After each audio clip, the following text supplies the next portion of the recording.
مسیح موعود علیہ الصلوۃ والسلام نے اسلامی اصول کی فلسفی میں یہ جگہ تحریر فرمایا ہے کہ عارف ایک مچھلی ہے. کیا عارف ایک مچھلی ہے، اس کو خدا نے ذبح کیا ہے اور اس کا پانی محبت کا پانی ہے. تو اس کے متعلق حضور کچھ تھوڑی سی وضاحت فرما دیں.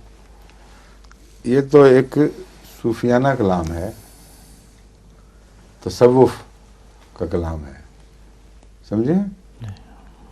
عارف ایک مچھلی ہے سے مراد یہ ہے کہ جس طرح مچھلی پانی کے بغیر رہ نہیں سکتی اور گہرا نیچے اترتی ہے جبکہ ہم اس کی سطح کو صرف دیکھتے ہیں، تو عرفان اسی کا دوسرا نام ہے کہ جستجو کرتے ہوئے علم کے اندر جو پردوں کے پیچھے اصلیتیں مخفی ہیں ان مخفیتوں تک، ان اصلیتوں تک پہنچنے کا سفر کرے، اس کو عرفان کہتے ہیں. بس عارف کا نام مچھلی رکھنا ایک بہت ہی عمدہ تمثیل ہے، سمجھے؟ اس سے اللہ نے ذبح کیا ہے.